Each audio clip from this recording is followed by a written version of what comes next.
Three, two, one, and we're on for another Danny and Troy show. Why Welcome, not the everyone. Troy and Danny show? Why do I get first billing? That's what I want to know. Why? Well, Because I'm from the aliens world outside of your solar system and have to wear these glasses because your yellow sun is just not good for my eyes. Why are you doing it this way, Troy? yeah, that's the reason. Exactly. That's the Yeah. and the only reason. No other Huh, reason. of course. Yeah. Wouldn't be because of NATO or anything like that, would it? Which is the blame for everything. No? Or Are you sure? could be a COVID thing, maybe. Blame it on COVID. Ah, well, those of us, the Anunnaki, who came to this planet from planet Nibiru, right? We manufactured people, and we didn't do it so they would eventually be better than we are. No, and then every now and then we drop by, tap a little cigarette ash on the earth, like, COVID or bubonic plague or something like that, just to remind you earthlings who's in charge. Right. Right. Well, And that the theory now, I mean, it's been around for a while, I guess. China's created COVID and also created the vaccine for COVID, and then the tests for COVID as well. So it's like creating the problem, but then they create the solution, and yeah, everybody's getting rich who's involved in Fauci, Fauci, that's right. and Bill Gates, and Elon Musk, obviously. Did you see Elon's emoji of Bill Gates? No. It was, a guy who just a regular emoji with a pouch. Okay. And he said something like, it'd be really hard to keep that up if you walked into the room and saw Bill Gates, Right. not sexually inviting, it's like, well, I never found Bill Gates sexy in the first place. Maybe you know about that, Troy, because apparently he's some kind of a data guy, and maybe, it's kind of gets to the point where you forget about what it's like to be a sexual being. I don't know. I'm not going to even ask you whether or not that has happened to you. But I was in the post office this morning, and my friend Chris was over there. We were always joking about, sex and things like that with the postmaster. And I made a joke about Chris waking up in the morning, and he added just a little bit of flavor to it because you know what we were talking about, right?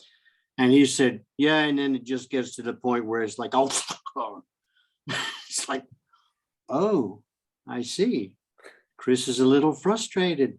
Got it. Okay. Plus he's been, getting nuts about adding another decade to his life. Okay. Which probably happened as a result of, if you say that, you're going to be 10 years older, guarantee it. That's part of the formula. Right. So life goes on. So I was thinking, we were just talking about being unwell and COVID. And the other session we were talking about kind of this awareness aspect and how it perhaps can help, whether you're wanting to feel better because something's going on, whether it's mental or physical. But I think the combination of being able to think positively and stay active is always the key if you want to live an extra day or live an extra decade. I don't know. That depends on what's happening. Well, if it's like life's miserable, I want to die yesterday. Yeah, they can be. That happens too.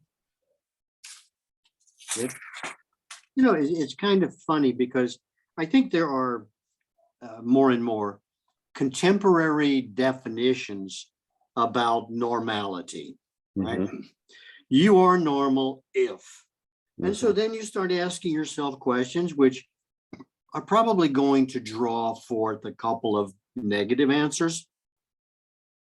But who's to say, unless it's the person who is instructing you on what normality is, you must ask yourself, what is baseline normal for you? But if somebody comes in and says, you're normal if, the Mhm. biggest word in the English language, if, Mhm. Mhm.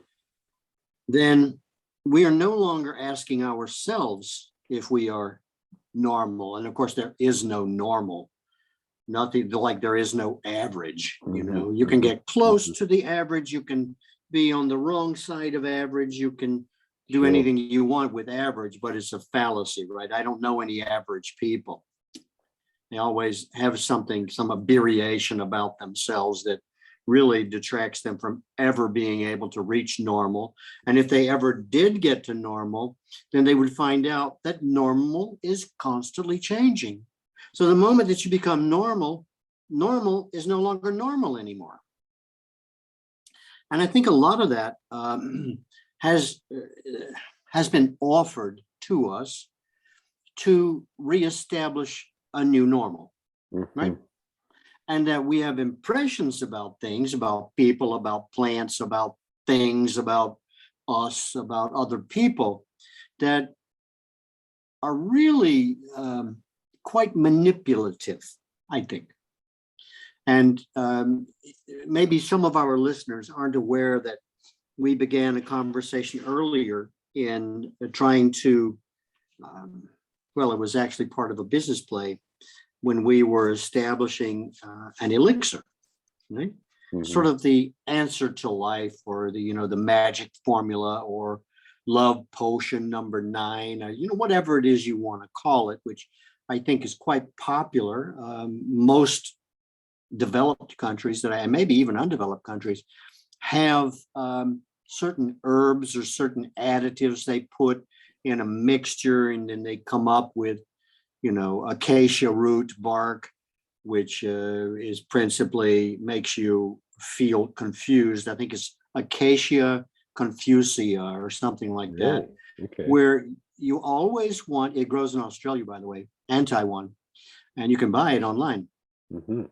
Um, mhm. And there are different ways where people want to get into altered states. Right. And it's like we seem to need a little help. Chemicals, give me a doobie, or let me take some drugs, or Mhm. Mhm. sex, or whatever it is we need to alter our consciousness. Mhm. Mhm. And in this earlier pursuit, which I am continuing, by the way, and I give you some news on that, is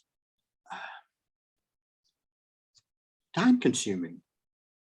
Sure. And I suppose since it was my intention to speak about process Yes. today, process, I think I emailed you yesterday about process and objectification. I think the two of them go together, but I think that if we are successful in putting this explanation or description of what process is and what it has to do with what we're doing now, Mhm. then I believe we must keep in mind that we can be in process and go nowhere.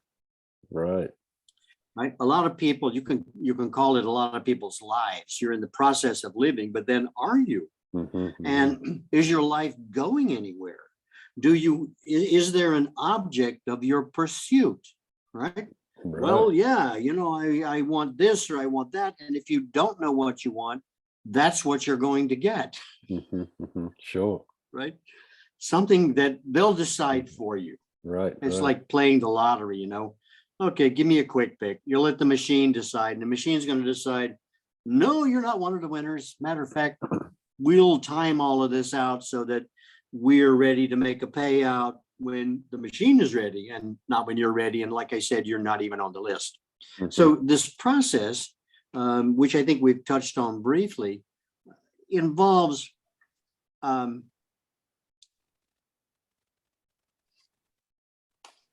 acknowledging the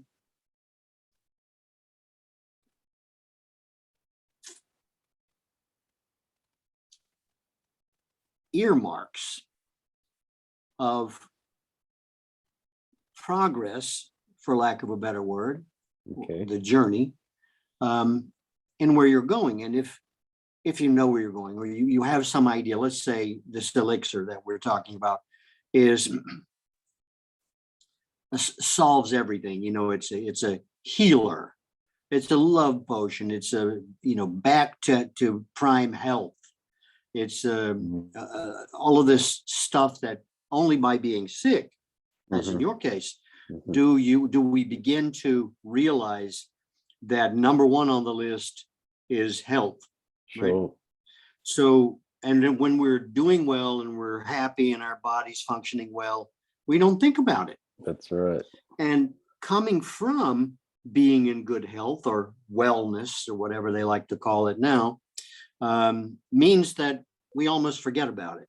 But if something goes wrong, I got a pain, oh Jesus, it's cancer, or, you know, something else like that, or I'm going to need, you know, some kind of an operation, we always have a tendency to objectify it in the worst possible sense. Right. And I'm speaking in general. I don't mean, you know, this is a fact that we do this or whatever, but just to carry the conversation. Yeah. So if we are conditioned in our process, then we must ask ourselves, who or what is conditioning us? If it's our belief that something is harmful, it's almost like self-programming. We're saying to ourselves, I'm going to do this, but I know it's going to be harmful. And the question would be like, then why are you doing it?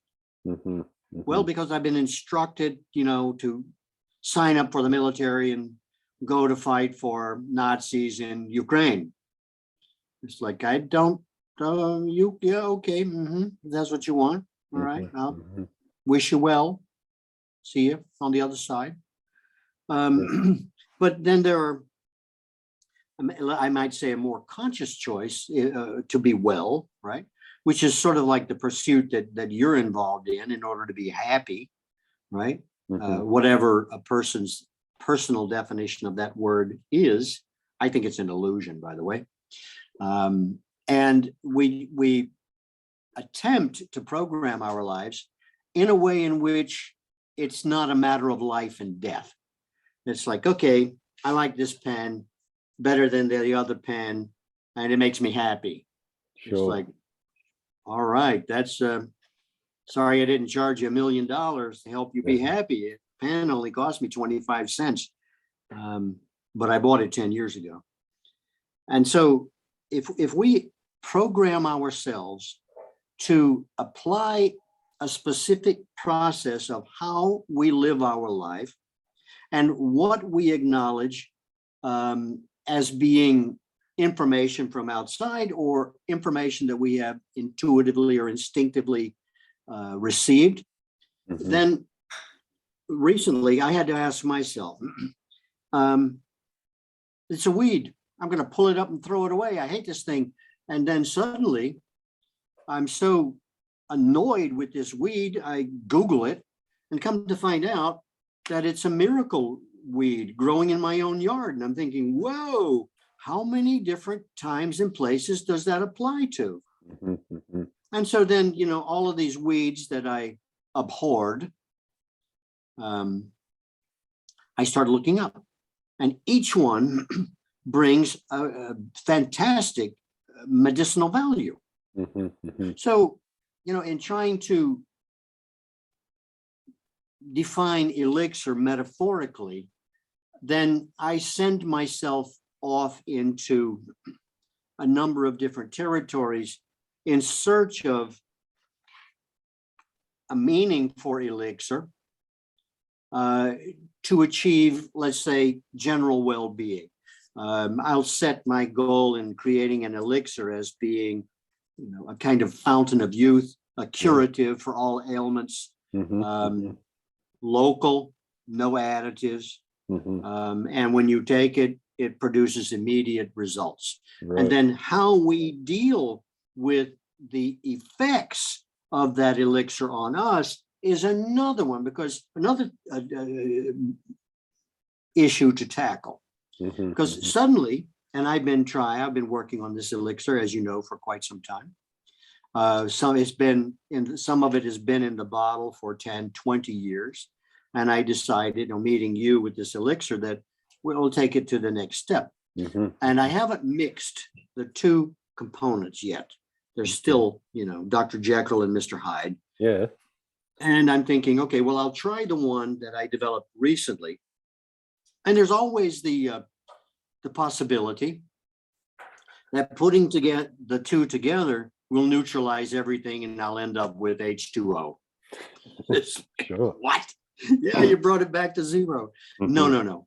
So here I'm learning that things that I had thought negatively of for reasons of how I was looking at the space around me, and we can generalize here, that I would no longer see my lawn. It's not really a lawn.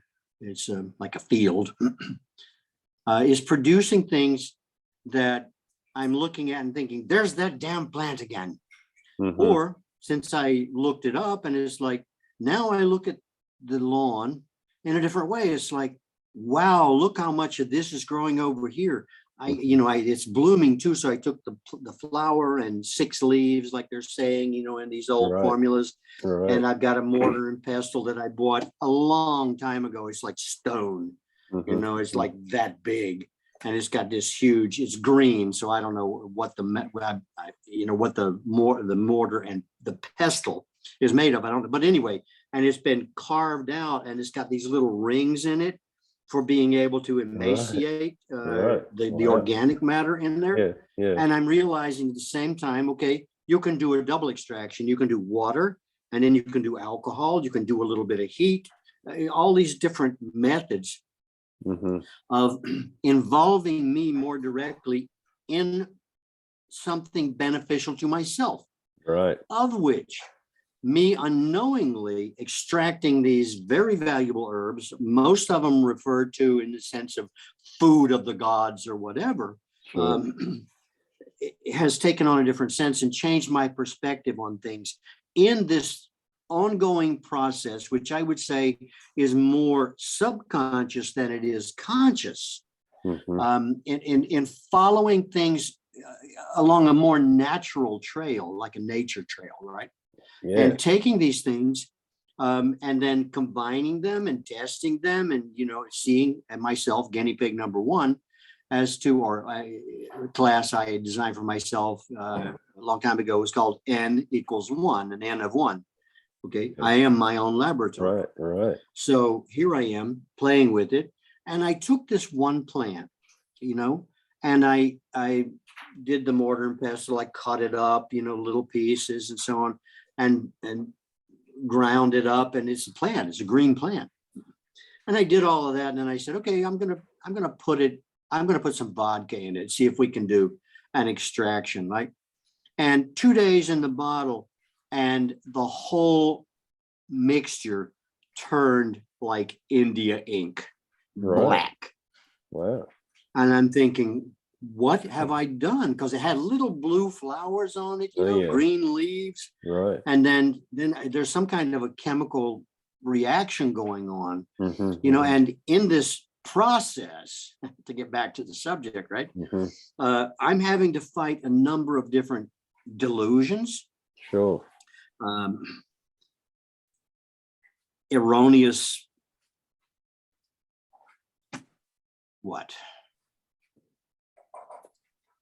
perceptions of things, right, that would otherwise lead me away from getting closer and going against what I would describe as my nature, the nature that had been programmed, fighting the neighbors who were saying, cut your grass, what's the matter with you? And it's like, if I cut my grass, I would never have these plants, right? So here I am mixing all these herbs up, having a hell of a time. And then today I decided I would take a little shot glass with it's bone china. It's from like China, you know, it's really beautiful. Got a little fish in the bottom of the cup, and it's like Yeah. a shot.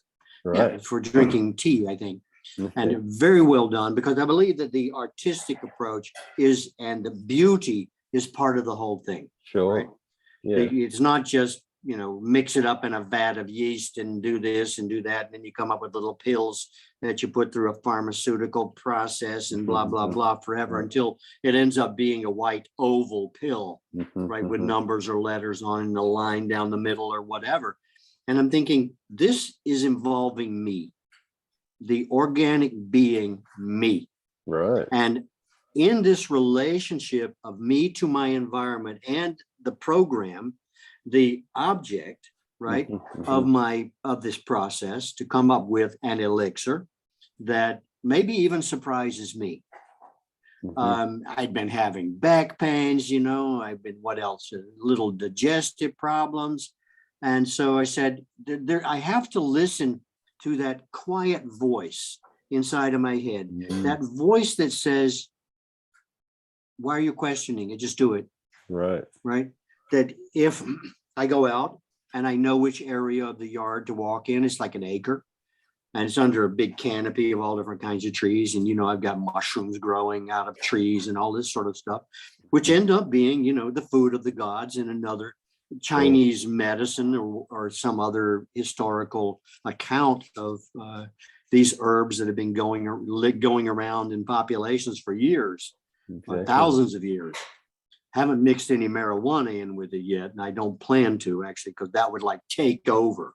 Right. So in this process, I said, okay, you know what? I'm listening to this voice, and this voice says, you make yourself an espresso every morning, right?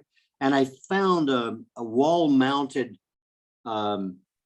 coffee grinder. I mean, this sucker's got to be 100 years old. You know, I have another coffee grinder, right? That was like 1873. It's this huge thing with a wheel on it. Yeah. And but this thing, you know, you could hide it under your coat, but it's got a beautifully polished wooden handle on it, and it comes out from the wall like this, you know, so that you're mounted to the wall and you're still able to grind it. And the coffee is like flour, and it comes out, makes the best espresso I've ever had in my life. Got a cup presso machine, you know, and it measures it out, it shuts itself off. And I said, just mix the two. So I mixed the two with the coffee, just regular, you know, Arabica, I believe it is, a Robusto. And it ended up, I said, this can't be. It tastes like chocolate. Wow. And believe me, I didn't get anywhere near chocolate.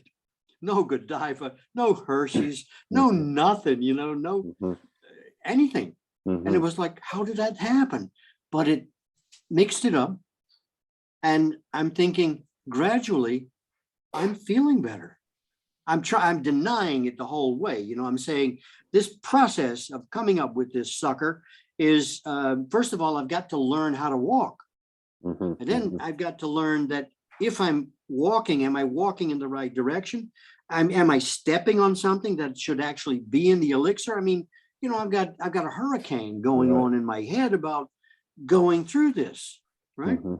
And trying to, my friend came over and he said, what's in it? And I said, I haven't told anybody what's in it. And I don't tell, even if I mention words to them, you know, angelica root or cardamom or whatever, they wouldn't know what it is. They wouldn't know how it tastes. They wouldn't know, you know, what to do with it. Exactly. So I just say, you know, it's got a bunch of stuff from the yard in it. The yard where I'm living. 25 years ago, I started this place. I bought it when I was in San Francisco, and I gave it the name of Ganymede.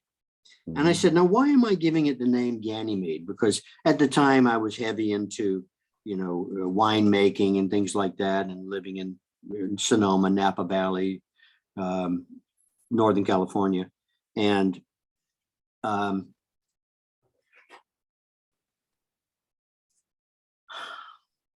I chose the name Ganymede because when I was coming here, I brought a huge number of Sonoma grapevines to plant in the area. And the name Ganymede is named after a shepherd in, I think it's Greek mythology, where Zeus turns himself into an eagle, and then he's sailing around the meadows of the Middle East, or the Isles, Greek Isles, and he sees this beautiful boy, and he comes down and grabs him up and takes him up to Olympus to be cupbearer to the gods, and he serves nectar Okay. to the gods, which allows them to be gods. And so I had this, redwood sign sandblasted in New Orleans, and took me forever. Had to take a federal marshal friend of mine to follow up with the guy who was supposed to have delivered the sign, but he wanted to take my money. And now I've got it, and it's Ganymede. Right. And I'm thinking, this is all about all this previous programming that I can't really account for in the modern sense. A logical progression of thinking. It's like, no, this is all intuitive. If something feels right, do it. If something doesn't feel right, do it twice as fast. Right. Right. Okay. And so I came up with this elixir. I mixed it in with this espresso, with this powdered, with the last 3 months in Petersburg, hanging out with a coffee master, and it's like, this ain't Starbucks, dude. Right. This is, I learned more about coffee by simply going to this place called Oasis, and then I could anywhere else, and then talking with these people. And one of the guys was a tea expert, going to tea salons, or whatever you call them, tea houses, and going through that whole experience, which leads me, which has attachments all over the place, was other stuff we were doing, to lead me to this moment. Sure. And I chose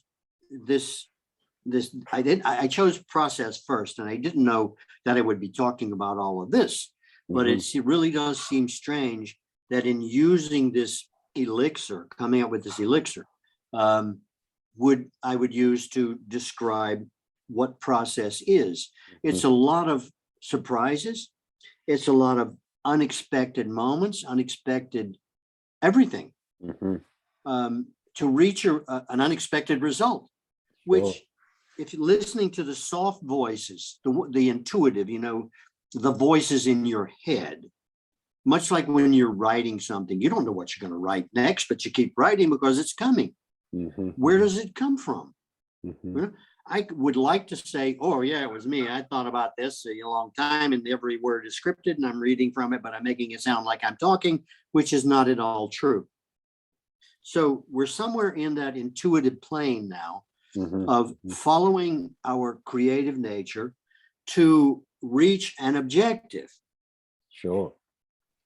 And that objective, it seems like will satisfy itself once I lose interest in it. Okay. Right. And that could be a moment where I actually have an elixir, but now I've got two. And one of them is very, very special. We've talked about this forever, right? And my Swiss friend, sleeping on the lawn after having a little sip of this stuff, right? To now this new addition of things that, everything that I use in these two elixirs grows here in this acre of land. Right. And I'm thinking, okay, we have two different types of plants. We have annuals and we have perennials. Okay. The perennials form the first base. The annuals, seed producers, actually one of them, it's a perennial as well, but it's from a different nature. Now I'm waiting to put these two together to be able to combine these two, I can't help but call them magical ingredients.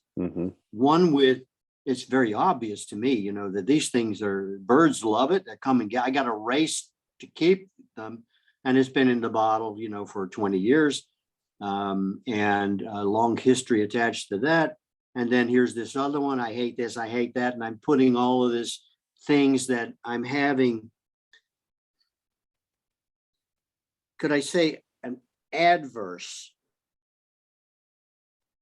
reaction to, Okay. but I looked up the word aversion, Mm-hmm. and underneath was the another word called disinclination, Right.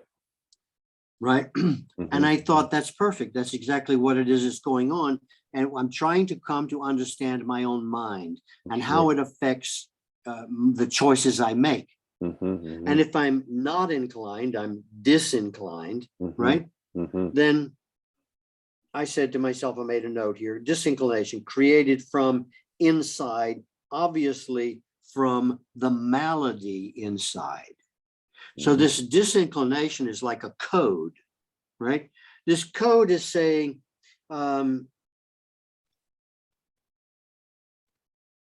it's not hatred, it's an aversion. And it's not really an aversion, but because I'm avoiding it, right?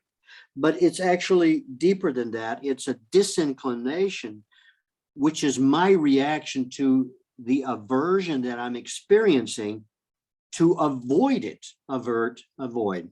Wow. And that it's created from something inside that, in a way, is asking for the problem to be solved from the malady, whether I'm having some intestinal problems or my back hurts or whatever. It's speaking a language to me that I have been misinterpreting.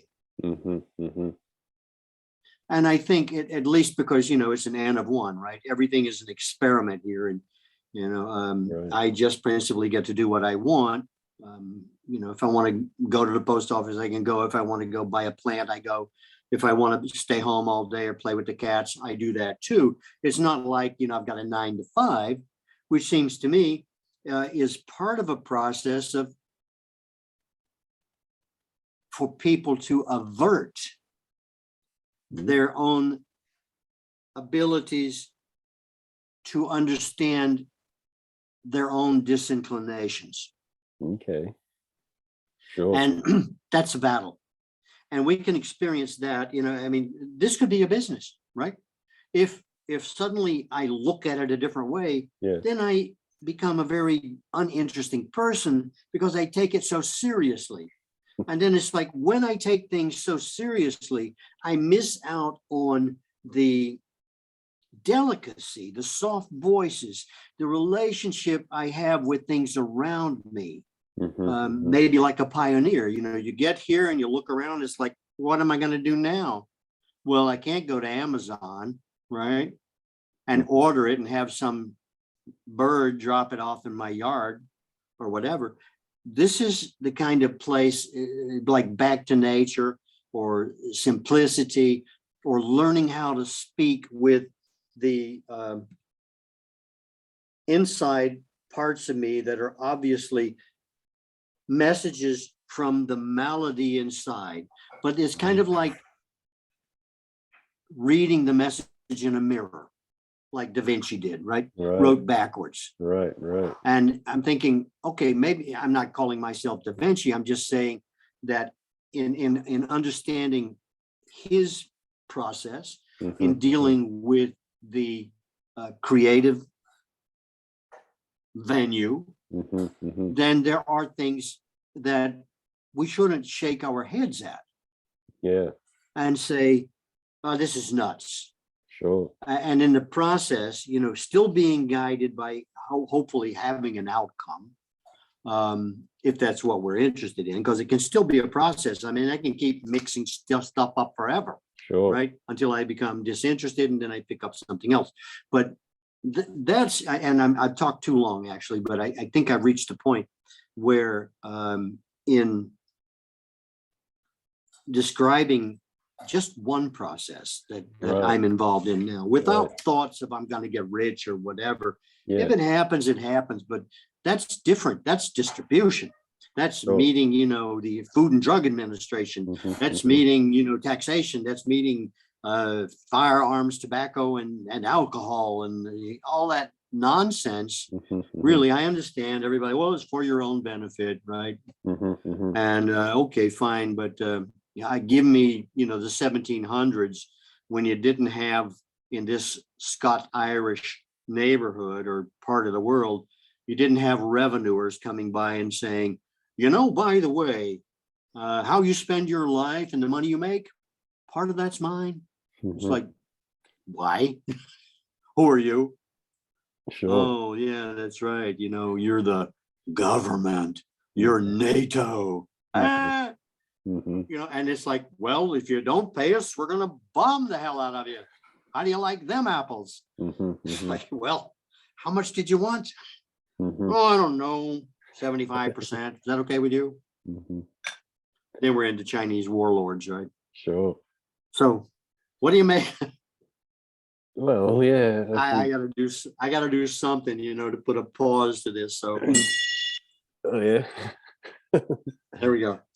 Okay, What's coming to my your mind? I mean, turn. yeah, I mean, I get so much out of that actually, and so to start with, like, what's going on outside of individuals? I mean, this has a big impact in, I guess, what we think is important.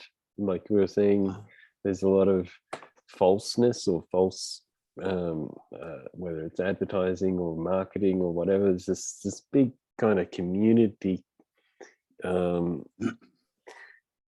image or narrative. Hypnosis. Yeah, that these, I don't know, I don't want to label in any kind of thing, but there's something that's out there that's making us feel like we need to move in a Mm, certain way and do a certain process. But I think, yeah, mm, you touched on one that's important. I mean, it's really, like we were saying, come inside yourself. You're in your individual state and work out what it is in terms of a process that's important to you. And the one that you said is like around health. Like every individual has health.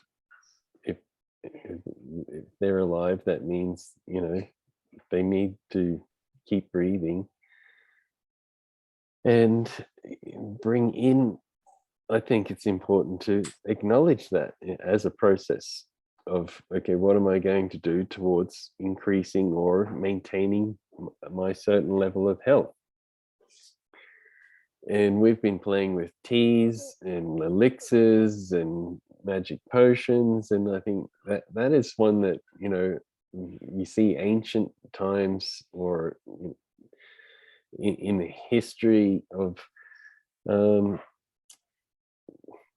I guess, medicinal, not just medicinal, but recreational purposes, people having a drink of tea, or tea's not even broad enough a term, but if you can find, and like myself, getting into a habit of drinking a particular liquid for health purposes, then that is an objective. So to objectify your life, to say, okay, I want to be healthy. Okay, what am I going to do about it? What's the process? Okay, every day I'm going to drink tea. Now, the tea I'm currently drinking, although I haven't had it for a while because we haven't been able to get to the shop, is the cordyceps tea. Now, mm. this is what's coming to my mind to tell that story, is like how that kind of evolved. Like cordyceps, this caterpillar that gets infected by a fungus and then acts as a zombie kind of, and then walks to this perfect spot on the hills where it can actually die, but then grow an antenna of spores out of its head, which gets released into the sun and then infects more caterpillars if they're around. Sounds like a description of a tourist. Well,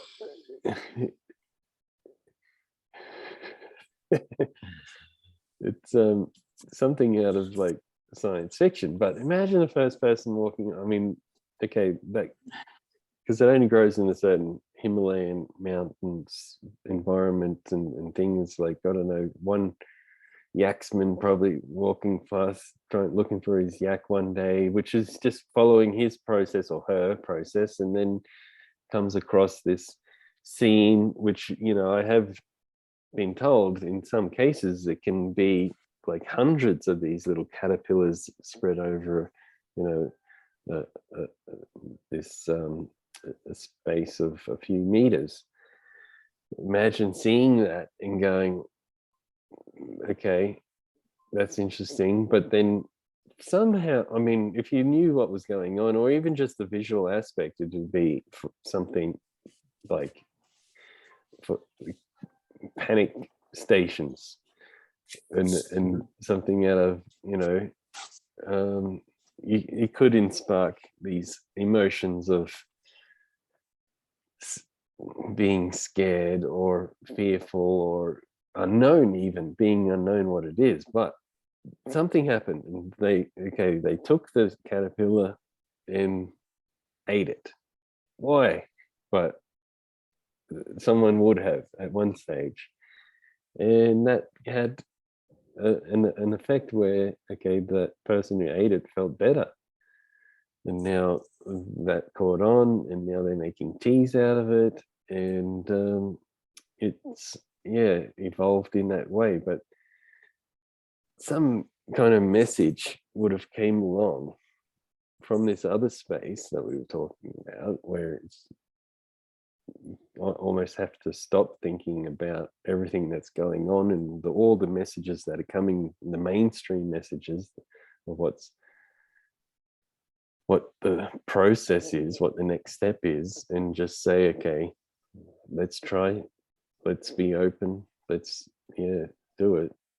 And I think that's just, I mean, one example of people kind of being open to try things, how it's ended up with the discovery of cordyceps. I mean, it's still, there's not a lot of, I mean, there could be more scientific evidence around the health benefits of cordyceps, but here it's just known and understood, and it wouldn't have come to that point if it hadn't have kind of just creatively, I guess, first of all been discovered, and then visually seen, and then having the insight of, okay, what would happen if I ate one of these? And what, then, are you crazy? And then the feedback, and this is, I guess, the data science aspect is, okay, that person walking through the Himalayan mountains, find his yak or her yak, and then discovering these mushrooms / caterpillars, eating them, and they said, okay, now I can walk a little bit further. So that was the measurement. Normally, right, I can only walk up this far, and then I got to go home because I'm tired. But when I got there, okay, I had a cordyceps, and now I got more, a little energy. Okay, I can go a little further, and that kind of caught on. And then that was, passed through the information saying, hey, you should go eat those caterpillars. They really helped. And then that emerged out of the villages, and now they're making teas out of it. And people like me from Australia come to Bhutan can enjoy a daily cup of cordyceps tea, which helps me, I believe, recover from things like COVID. Sure. So, there's that process involved, and then the objectification of the thing. And it could have been, if it had have gone the other way and say, oh my God, let's never come to this place again, and they considered it as evil or cursed, or objectified it in that way, then it would have been a very different result. But it didn't, and that's, I guess, for me, a good thing, because I get to have a cordyceps tea once a day. There's something in your description almost courageous. Yeah. Right. One would say careless, right? Sure. But I don't know if there's an association between careless, which would be what, not caring for yourself exclusively according to the way you have learned to be. And then if you want something different than the way you have become, then to step outside of that would or could be entitled a measure of courageousness, Right. courage, Yeah. right? And then courage would be, the will or the strength to alter your life in order to, I don't know, initialize some sort of remedy to, in an unknown sense, to remedy something intuitively Sure. intuitive within our search for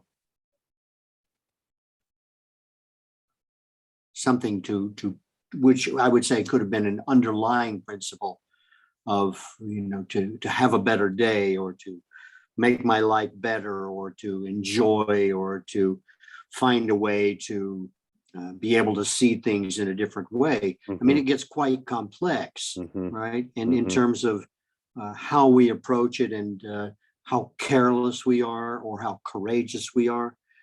It's like, all of these Medal of Honor winners, right? I think one of the phrases is without regard to personal safety, right? Or something like that. And they give a person a Medal of Honor because they stop thinking about themselves Right. for a moment to help somebody else. Okay, right? Then we can acculturate that, right? To turn your carelessness into a courageous, selfless act, for which they're going to give you a shiny piece of metal with a ribbon in compensation. Like, thanks a lot. Could I have maybe a silver bullet too? Those, interesting. Yeah, being courageous comes, something else that comes to mind is free will. And I feel most alive when I know that I'm acting upon my free will, and that I am being courageous at certain times. And so when I can know as much as I want that I can do whatever I want, but taking action, any particular action, whether it's that guy eating the cordyceps, which I guess was courageous, he wouldn't have been able to do that if he didn't have free will. And he would have felt he didn't have free will if, I know, he was like, oh my God, I got to get my yak home, and my wife's going to be angry if I don't get back, or whatever. And because I've got to milk the yak, and I've got to sell the milk, and then because I've got to pay the electricity bill. If he had been in that state, just, elaborating on the story or just adding to it, then perhaps he wasn't feeling a sense of free will. But being out there, okay, I can do what I want. Do I have it inside me enough? Am I courageous enough to actually see what happens if I eat this? And then it ended up well. But of course, there's always the opposite, and finding the right balance. And I mean, I don't know whether you can find the right balance, or just learn from the past. This is something we've talked about as well. It's like just using the information and data and the knowledge that's already been stored to determine how courageous you want to be.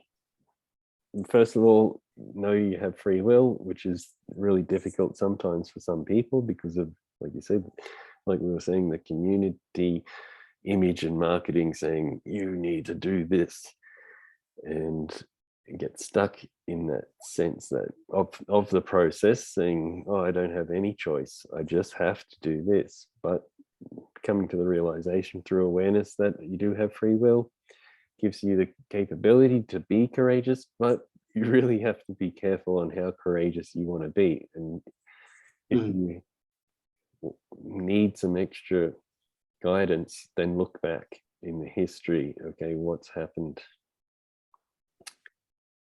And then, yeah, You know, be courageous. it's it's kind of funny too that you would speak of cordyceps and how it zombifies Yeah. the caterpillar, right? Yeah, So that, you know, in a lot of ways, my concern would be, well, if I eat this cordyceps, am I going to become a zombie? sure. Well, I think that most of us are zombies, Right. right? Yeah. And that we don't make choices, we respond. You know, it's like the Yes. difference between, you were talking about free will, acting and reacting. Reacting is programming, right? Mm-hmm. Or am I responding appropriately? Mm-hmm. Or if I act, it seems to me that there's more a measure of, as you mentioned, free will, or at least some intelligent choice based on, you know, some critical thinking. Mm-hmm. And it's not, you know, one thing solves everything, Sure. but it does to zombies, right? Right. All you have to do is listen to XYZ News every morning to tell you in a way in which you don't truly understand what Mhm. they're telling you, Mhm. Mhm. but you know you're getting enough information to tell you what you should be doing and Mhm. what you shouldn't be doing. Yeah, And so, you know, let's be good zombies. that's right.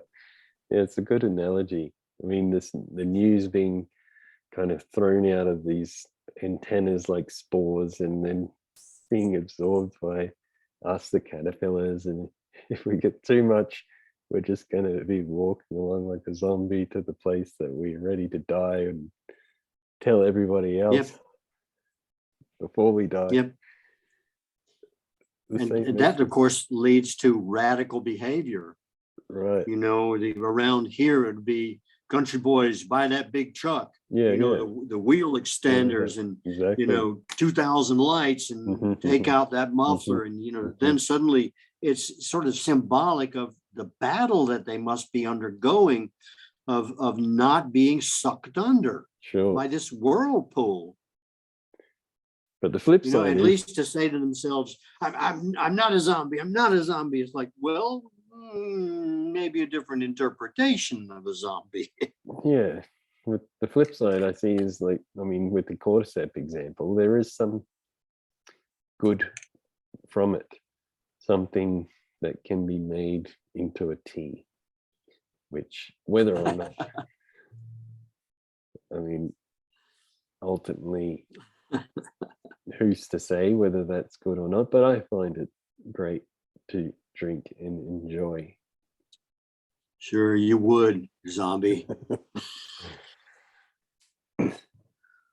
Okay. Okay, then, Troy, Yeah. I think our session has come to an end. I have Let's been go back. informed. Yeah, to our zombie lives. Yeah, here it comes. Oh, poof. Great. Now, anybody who comes into this house will, of course, be zombified. Mhm. Mhm. Okay, Okay, all right. so Thank you, end the sir. recording now. Yeah, great. Yeah, session. and tomorrow we'll talk about objectification, right? Sounds good. All right. Yeah, Peace and brotherhood. thanks, Danny. Till tomorrow. Thank you, Bye. Troy. See you tomorrow. Yeah. Yes. Okay. Bye.